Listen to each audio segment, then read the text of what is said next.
প্রবাসীরা যারা বাংলাদেশের বিভিন্ন ইনভেস্টমেন্ট ভেহিকেলে বিনিয়োগ করতে আগ্রহী, তাদের অনেকের মনে একটা প্রশ্ন থাকতে পারে যে বাংলাদেশে আমি যেটা বিনিয়োগ করতে চাই সেখানে বিনিয়োগের কোনো আপার লিমিট বা ঊর্ধ্বসীমা আছে কিনা, নাকি আমি যত খুশি তত টাকা আমি বাংলাদেশের বিভিন্ন ইনভেস্টমেন্ট ভেহিকেলে, বিভিন্ন বন্ডে বা অন্যান্য ইনস্ট্রুমেন্টে বিনিয়োগ করতে পারি।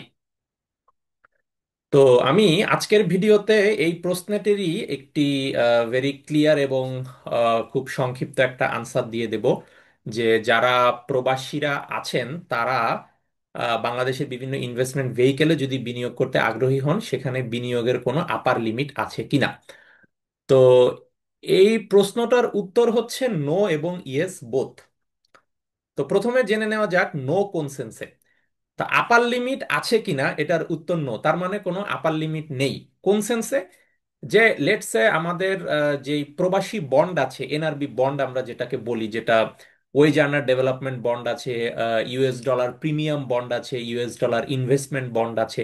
তো এই যেই তিনটা প্রবাসী বন্ড আছে নন রেসিডেন্ট বাংলাদেশিদের জন্য, এই তিনটা বন্ডে প্রবাসীদের বিনিয়োগের কিন্তু কোনো ঊর্ধ্বসীমা নেই। এখানে প্রবাসীরা যত খুশি তত বিনিয়োগ করতে পারেন, আপার লিমিট নেই। শুধু স্ল্যাব অনুযায়ী ইন্টারেস্ট রেট চেঞ্জ হয়, সেটা ভিন্ন জিনিস, কিন্তু আপনার এন্ড থেকে আপনার ইনভেস্টমেন্টের উপর কোনো আপার লিমিট নেই। এখানে আপনি as much as you want you can invest in this three NRB bonds. আচ্ছা, তো এখন তাহলে আপার লিমিট নেই, যেমন এটা বললাম নেই, এরপরে কোথায় আপার লিমিট নেই? লেটস সে আপনি যদি বাংলাদেশের স্টক মার্কেটে বিনিয়োগ করতে চান বা কোনো মিউচুয়াল ফান্ডে বিনিয়োগ করতে চান, এখানেও কিন্তু কোনো আপার লিমিট নেই। আপনি একটা এনআইটি অ্যাকাউন্ট যদি ওপেন করেন, নন রেসিডেন্ট ইনভেস্টর টাকা অ্যাকাউন্ট, অথবা একটা non resident foreign currency account open করলেন, ওপেন করে আপনি বাংলাদেশের শেয়ার বাজারে বিনিয়োগ করতে পারেন। অবশ্যই সেখানে শেয়ার বাজারে বিনিয়োগের কোনো ঊর্ধ্বসীমা নেই, প্রবাসীদের জন্য বা বাংলাদেশিদের জন্য সেটা নেই। তো আবার আপনি যেমন বাংলাদেশের বিভিন্ন অ্যাসেট ম্যানেজমেন্ট কোম্পানির মিউচুয়াল ফান্ড আছে, যেটা ইকুইটি মিউচুয়াল ফান্ড বা ফিক্সড ইনকাম মিউচুয়াল ফান্ড, এরকম অনেক রকম মিউচুয়াল ফান্ড আছে। এখানেও কিন্তু প্রবাসীদের বিনিয়োগের কোনো ঊর্ধ্বসীমা নেই। তারা যত খুশি তত এখানে অবশ্যই বিনিয়োগ করতে পারেন, সেটা লামসাম আকারেই করেন বা যেটা সিস্টেমেটিক ইনভেস্টমেন্ট প্ল্যান এসআইপি, যেটা মান্থলি একটা ফি সাবস্ক্রিপশন অ্যামাউন্ট, যেভাবেই করেন এটার কোনো আপার লিমিট নেই।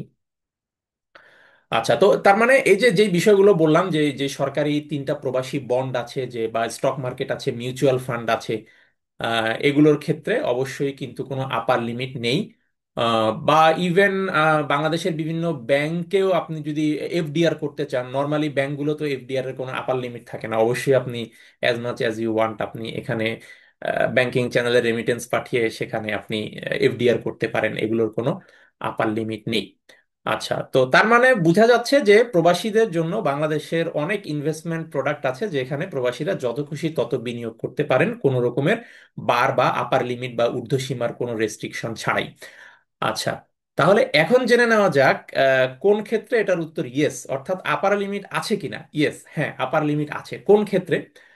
তো লেটসে যেমন ক্ষেত্রগুলো হচ্ছে, আপনি যদি বাংলাদেশের কোনো একটা সঞ্চয়পত্রে বিনিয়োগ করতে চান, লেটসে 5 বছর মেয়াদী সঞ্চয়পত্র আছে, 3 মাস মেয়াদী সঞ্চয়পত্র আছে, পরিবার সঞ্চয়পত্র আছে, এরকম অনেক সঞ্চয়পত্র আছে। তো এই এই সঞ্চয়পত্রগুলো কিন্তু আসলে প্রবাসীদের জন্য ওইভাবে ডিজাইন করা না, মেইনলি নিবাসী বাংলাদেশিদের জন্য ডিজাইন করা।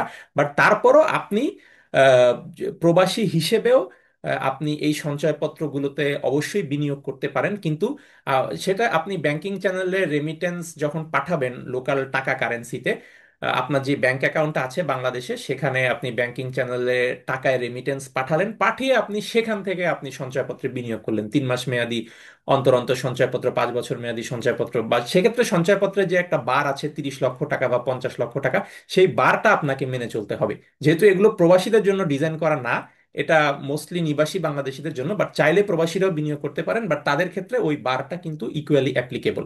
সেই 30 লক্ষ টাকা বা 50 লক্ষ টাকা, সেই বারটা আপনাকে মানতে হবে বা ওর ভিতরে থাকতে হবে।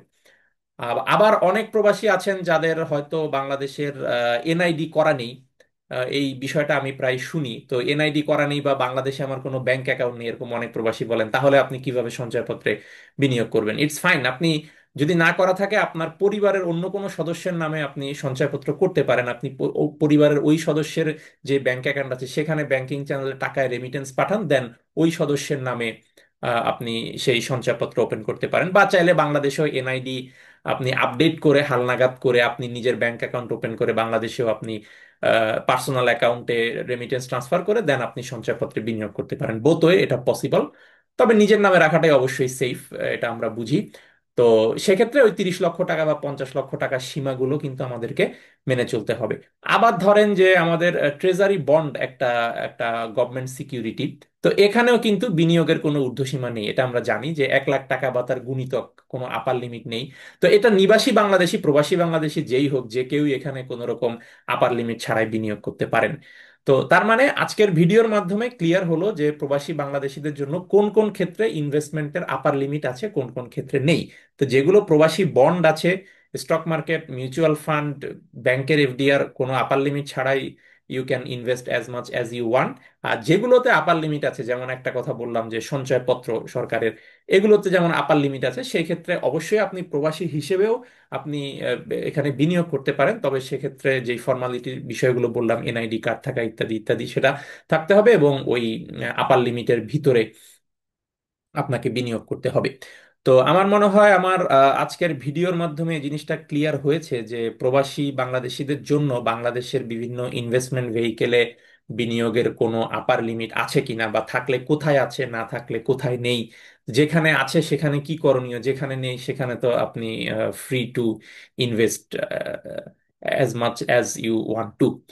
তো এরপরও এই ম্যাক্সিমাম লিমিট, আপার লিমিট, এই বিষয়ে যদি কোনো কোশ্চেন বা কোনো ডাউট থাকে, আমার এই ভিডিওর কমেন্ট সেকশনে জানাবেন। আমি স্বল্পতম সময়ের মধ্যেই আপনাদের সকল প্রশ্ন বা কমেন্টের উত্তর দিয়ে দিব। ধন্যবাদ সবাইকে।